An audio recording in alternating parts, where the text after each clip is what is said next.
बजरंगबली हनुमान, जय जय महाबली हनुमान। केसरी नंदन मारुति की, केसरी नंदन मारुति की।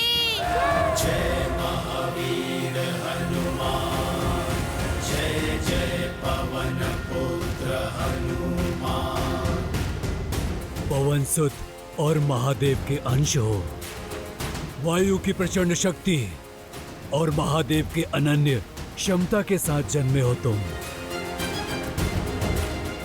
और इसलिए तुमने वो उड़ान भरी जो कोई नहीं भर पाया। जब तुम बालक थे तब एक दिन तुम्हारी माता अंजना वन में पुष्प लेने गई और पीछे तुम निद्रा से उठे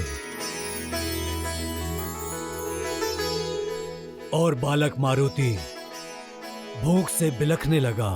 माता, माता, भूख लगी है, भोजन दो ना।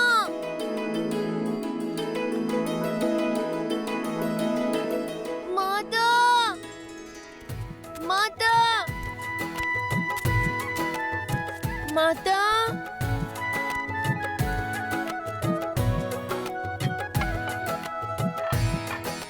भोजन तो नहीं है।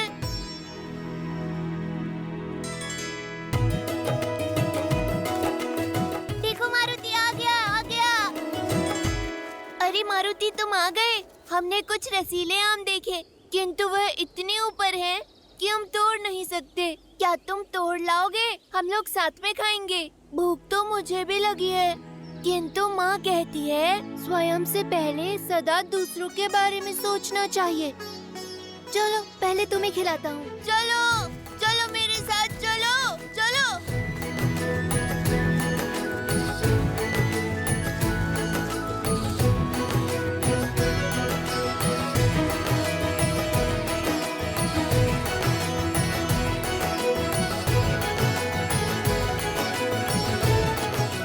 और ऊपर जाओ मारुति, और बड़े आम तोड़ो।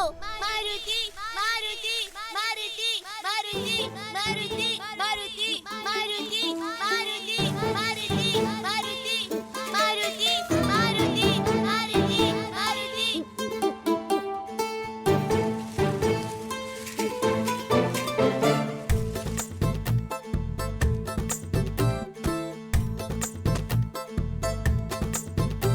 इतना पर्याप्त है? नहीं, ये हरे हैं, कच्चे। और ऊपर जाओ, लाल चमकीले आम तोड़ो। फल जितना बड़ा, जितना लाल, जितना चमकीला, उतना ही स्वादिष्ट और रसीला होता है।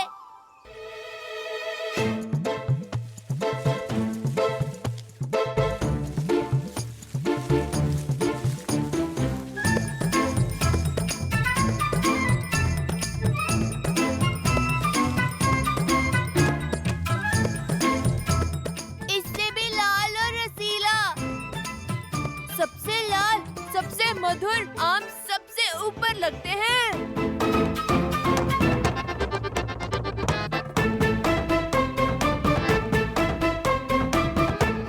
जितना बड़ा, जितना लाल, जितना चमकीला, उतना ही रसीला।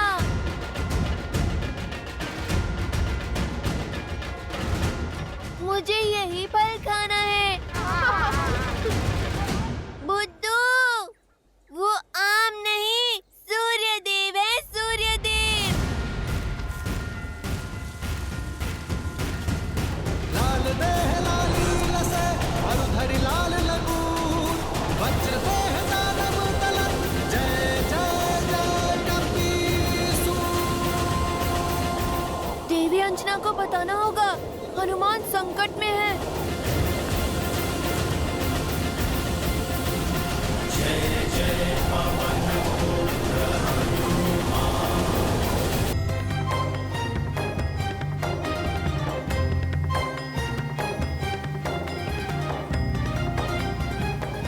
ऐसे क्या देख रहे हो आप लोग? सच में हनुमान जी, आप सूर्य को फल समझ के खाने दौड़े। बालपन में तो सभी भोले होते हैं ना। मैंने भी कर दी होगी ऐसी हट।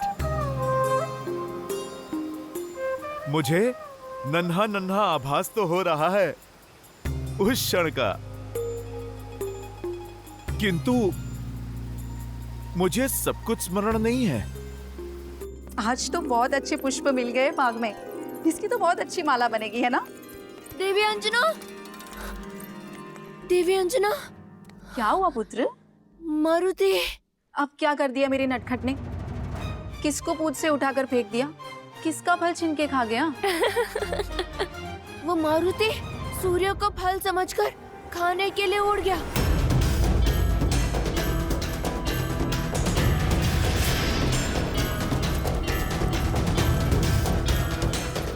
मारुति, पुत्र लौट आओ! मारुति!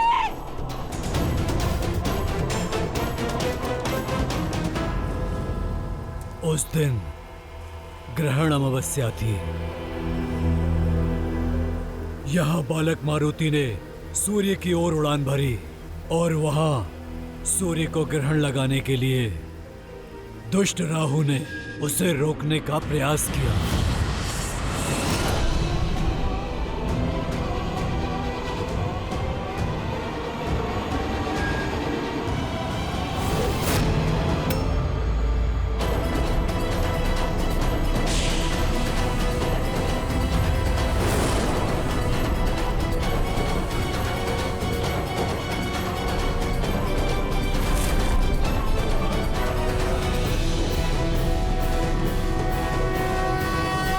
आज मैं इसे ही खाऊंगा।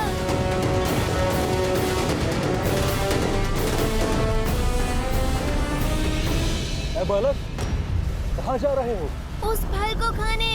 नहीं, सूर्य को खाने का अधिकार केवल मेरा है। माता तो कहती हैं प्रकृति में सबका समान अधिकार है। ये जो भी है मारुति के वेग को स्पर्श तक नहीं कर सकता। ये रसीला फल मैं ही खाऊंगा।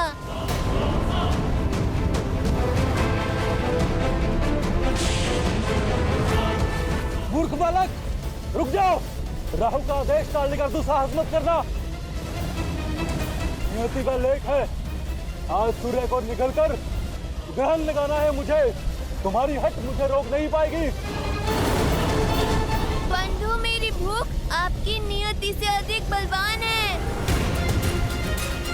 अपने भोजन के बीच में वानर किसी को नहीं आने देते।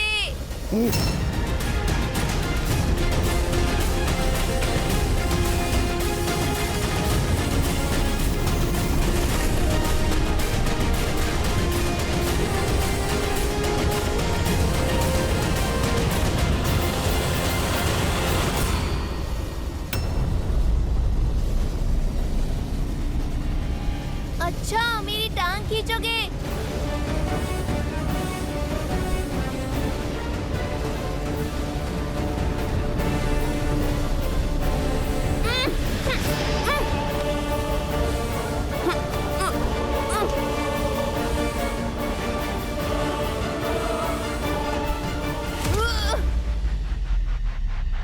मेरा फल छीनने आया था।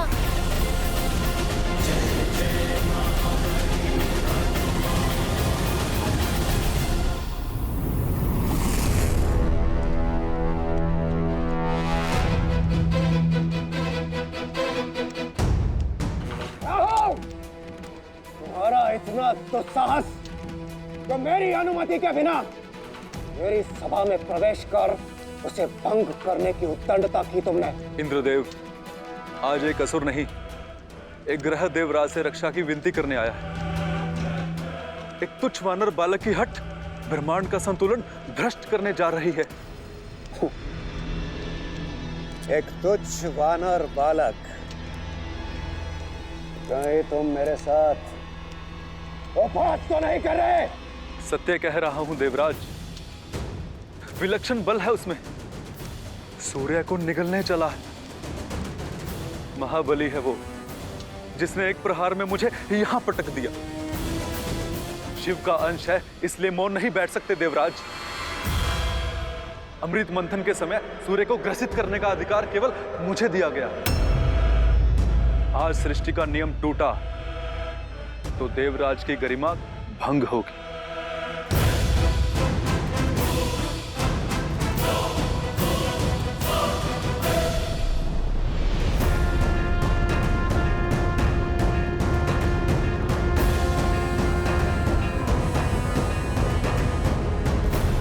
रुक जाओ बालक। तुम्हारी ये चेष्टा सांसारिक संतुलन बिगाड़ रही है। कोई भूखा बालक फल खाएगा तो आपकी सृष्टि का संतुलन भला कैसे बिगड़ेगा? उद्दंडी बालक, तुम्हारा इतना दुस्साहस कि तुम देवताओं के राजा के साथ तर्क वितर्क कर रहे हो। आपसे पहले भी एक आया था, प्राण बचाकर भागा है।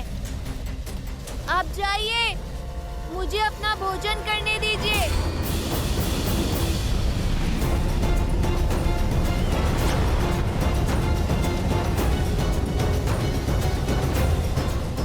रुक जाओ मूर्ख, सूर्य के समीप जाते ही भस्म हो जाओगे तुम।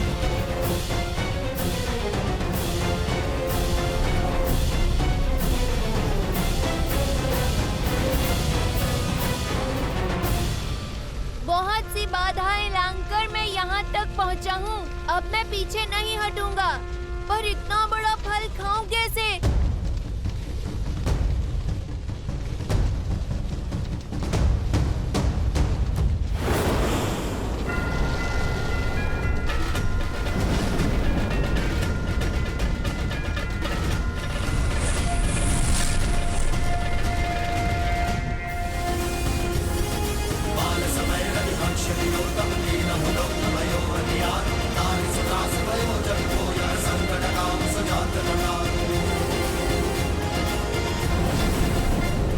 प्रतीत होता है ये ऐसे मानेगा नहीं।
मेरा पुत्र, मेरा पुत्र, पुत्र, पार्वती, पार्वती, पुत्र, पार्वती।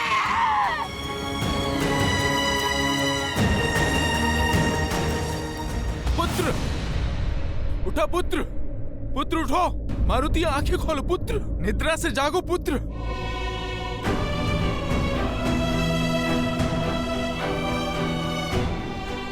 मारुति आंखें खोलो।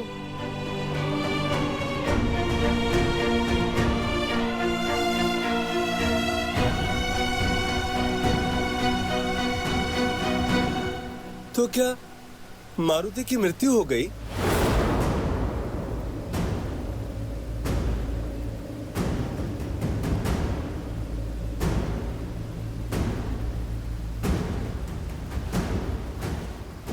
हाँ, क्योंकि वज्र को तो पवन देव भी नहीं सह सकते, तो पवन पुत्र कैसे सहता?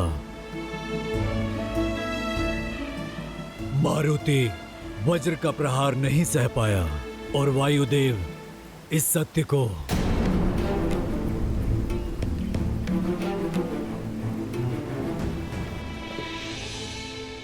पुत्र आंखें खोलो पुत्र, पुत्र आंखें खोलो पुत्र। ये ठीक नहीं किया इंद्रदेव। एक बालक की अबोधता के लिए उसके प्राण ले लेना, उसका अंत कर देना, ना ये न्याय संगत है और ना ही नीति है। जिस संसार में एक अबोध बालक की बाल हट का दंड मृत्यु है, वो संसार पीड़ा पाने के ही योग्य है। अपने पुत्र के अन्याय का दंड मैं अवश्य दूंगा इस सृष्टि को। पीड़ा का बाण केवल तुम नहीं सहोगे पुत्र।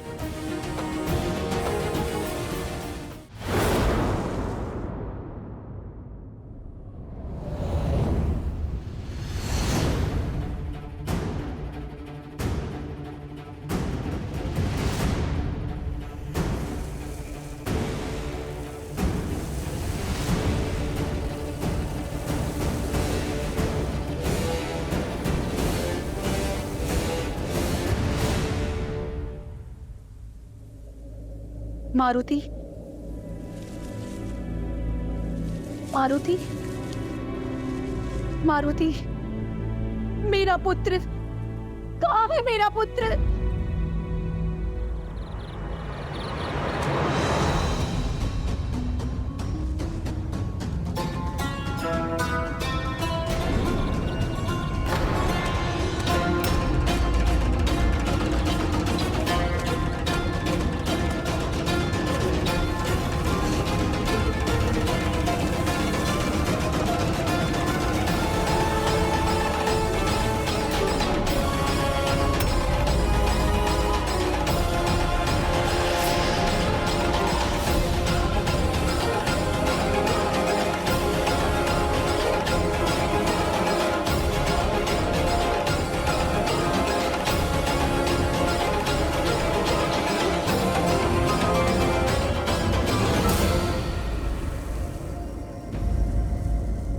मेरी पीड़ा ने संसार के अनगिनत जीवों के प्राणों पर संकट ला दिया है, परंतु जब तक ये संकट समाप्त नहीं होता, मेरा मारुति पुनः श्वास नहीं लेता, तब तक मैं किसी को भी श्वास नहीं लेने दूंगा।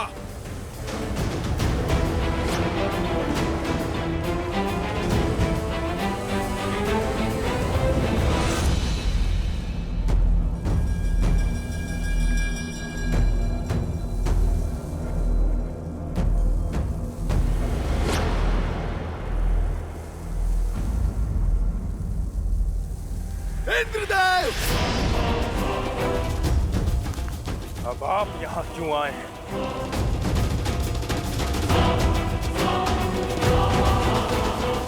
अपने क्रोध को नियंत्रित कीजिए वायुदेव, और ऐसा अनर्थ मत कीजिए। यदि आपने अपनी वायु का संचार न किया तो इस समस्त सृष्टि का सर्वनाश हो जाएगा, और आप इस प्रकार जीवों से उनका जीवन नहीं छीन सकते। क्यों? यदि आप मेरे पुत्र का जीवन छीन सकते हैं, तो मैं भी सृष्टि से वायु रूपी जीवन छीन सकता हूं।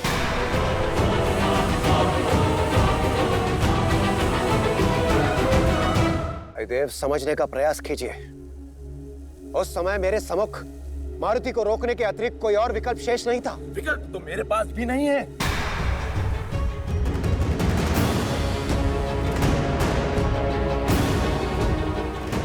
जब तक मेरे पुत्र के प्राण पुनः नहीं लौटते, संसार की पीड़ा का अंत नहीं होगा। दुर्भाग्यवश प्राण दान देना मेरे वश में नहीं है वायुदेव। तो जो वश में है वो कीजिए।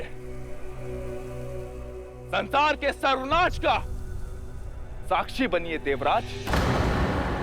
वायुदेव, यदि आप न माने तो शीघ्र ही पृथ्वी से जल समाप्त हो जाएगा। भूलोक यमलोक बन जाएगा।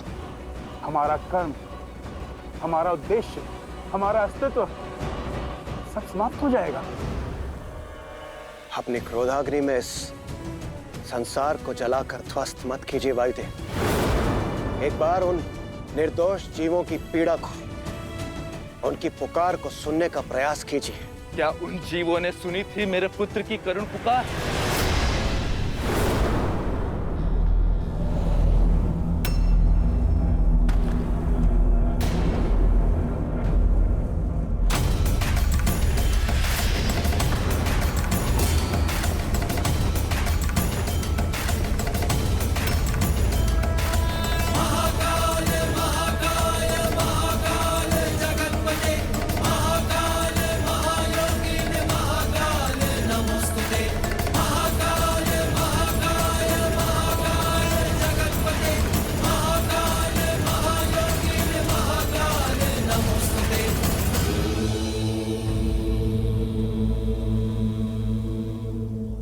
प्रणाम महादेव।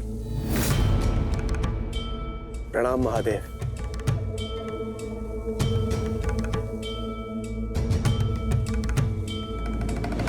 महादेव,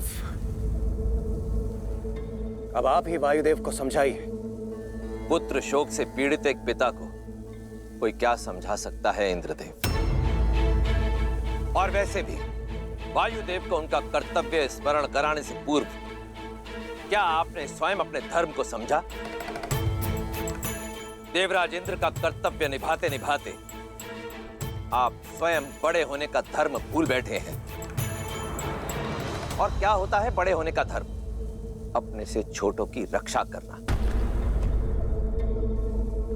परंतु आपने नन्हे मारुति पर प्रहार कर अधर्म किया है देवराज इंद्र। शंभू